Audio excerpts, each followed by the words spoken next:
Hello, and thank you for joining me at the Financial Spotlight. I'm Chantrell, here to give you financial tips and tricks as you go on your road to know your money better. So, today I am bringing you the final part of our three-part series, Fix Your Credit. And in my first video, I talked about how to request your credit report from the three credit bureaus for free. And then in my second video, I talked about how to read your credit report line by line, making sure that you get all of the information correct on your credit report. I will put the link to those two videos in the description box, and you can go back and watch them if you haven't already seen them. Today, we're going to talk about basically your credit dispute and also what makes up a credit score or a FICO score. So let's get started. First off, we want to know what is a dispute and what are the benefits of doing a dispute.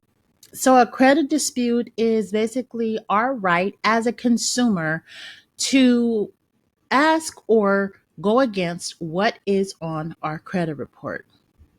The benefits of doing that is to make sure that your credit score is not impacted negatively because of false information that's reported on your credit report. So, what makes up your credit score or your FICO score? It is basically calculated using many different pieces of the information that is on your credit report.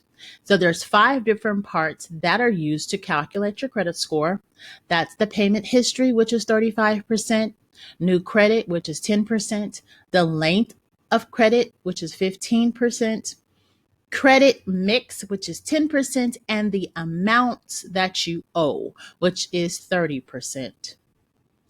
Now, if you've liked the information that I provided for you thus far, please go ahead and like this video for me. And then please share this information with your friends and family and subscribe to the channel so that you can get more tips and tricks like this every week. So let's get into basically all of the parts of your credit report that derives your credit score. The first portion will be the payment history, and that's 35%. Lenders are most concerned about whether or not you pay your bills on time. So the best indicator of this is how you've paid your bills in the past. Late payments, collections, bankruptcies, all of those affect the payment history of your credit. And then the most recent delinquencies hurt your credit score even more. So that means that you need to make sure that you are up to date on all of your credit reports, all of your payments, and make sure that you're paying everything on time so that your credit score does not go down. Next will be your amounts owed. And that is basically your debt level, which is 30% of your credit score. The amount of debt you have in comparison to your credit limits is known as credit utilization. So the higher your credit utilization, the closer you are to your limits and the lower your credit score will be. So it's very important that you keep your credit card balances at only 30% of your total credit limit. For example, if you have a credit card that has a $100 credit limit, you don't want to spend over $30 or you don't want to charge over $30 on that credit card because you want to keep everything at a 30% of the total limit. Next would be your credit mix. So that is 10% of your credit score. Having different types of accounts is very favorable because it shows that you have experience in managing all of your different types of credit. This isn't a huge factor of your credit score, but it will help the creditors to know what type of credit you are able to manage. Also, it's important that you only open new accounts if you need them, not just to have them. So some people will say, oh, open up another credit card so you have this amount of money, open and it makes your credit score better. That's not always the case. And the different types of credit that is looked at would be revolving credit, open credit, and installment. Revolving credit is like a credit card or sometimes home equity lines of credit.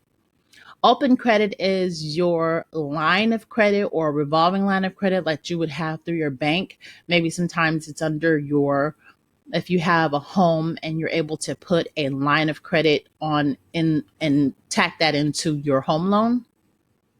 Installment credit is more like a mortgage loan or a car loan or student loans.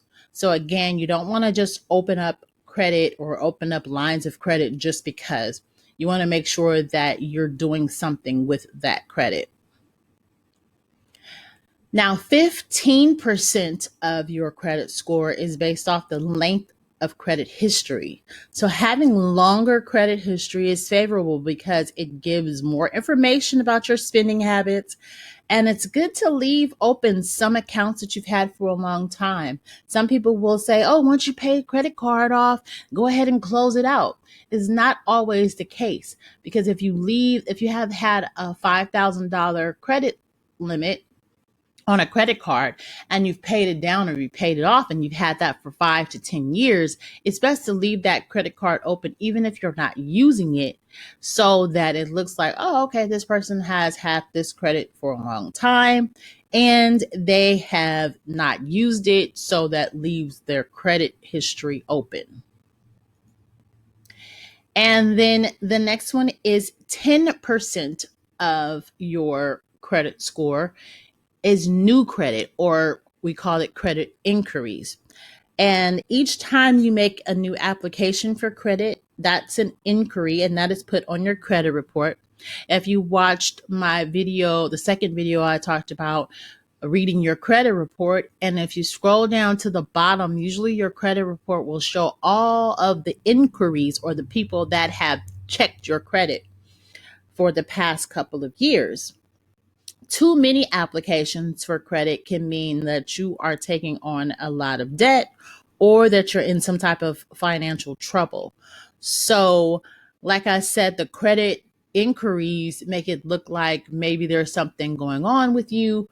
Um, these credit inquiries do stay on your credit report for 2 years.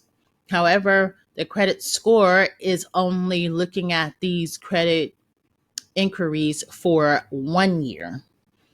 That is like if you go to the car loan place and you say, okay, I want to get a car. A lot of people don't realize that when you go there, they're going to continuously run your credit until they find a lender that's going to loan you the money or finance the car for you. One thing that is good for you to do is maybe go into the car loan or car place with a loan already from maybe your bank or another lender that you've already secured, because then you'll know for sure that your credit is only going to be run that one time through that lender or your own personal lender. And then you have the ability to negotiate any interest rates and also monthly payments and the length of the credit that you're going to get from that company. So just be leery when you go into a car place and you're signing that application that they have you fill out and put your name on and sign it. They're going to run your credit as many times as possible to get you a loan. When you look at your credit report, you'll see that those inquiries have all been done within a 5 to 10 day period. Now, if you go past a certain amount of time and they keep on running your credit, sometimes they'll let you drive off the car lot with the car and they haven't even secured a loan for you. You don't want that, because you don't want them to keep running your credit. And the more times they run your credit, the more inquiries go on your credit report, and then the lower your credit score is. So it's important that we track our credit. Tracking your credit is usually very simple if you keep on making sure that you request your credit reports, order them every year for free, and look through them, review them. Make sure there's no discrepancies on them, especially during this time. You want to make sure that you look at your credit report and make sure nobody has used your information to possibly get a car loan or any type of loan under your name. If you do find anything incorrect, you have the ability to dispute it, and you will send your disputes to each credit bureau separately, and you will expect a response within 30 to 45 days. Now, if things on your credit report are accurate, then there's different things that you can do to boost up your credit report or credit score, or to improve your credit. You can write goodwill letter. You can do a pay for delete letter. You can also do a removal of hard inquiries letter.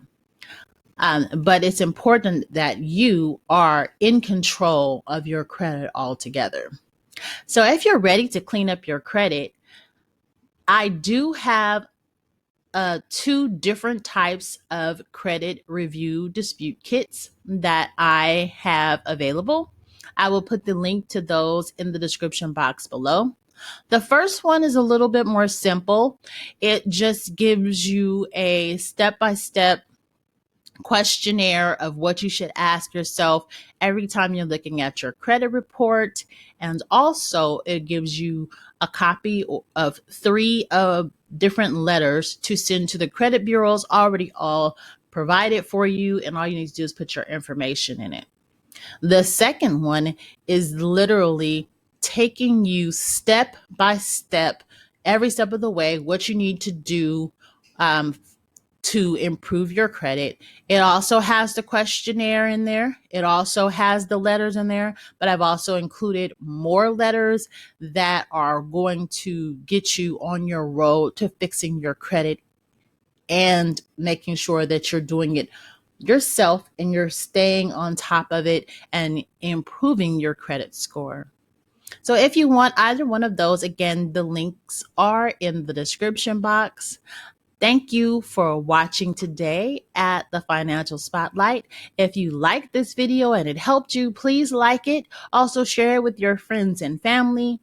And remember, if you want to become a member of the Financial Spotlight family, please be sure to subscribe to our channel because we'd love to have you.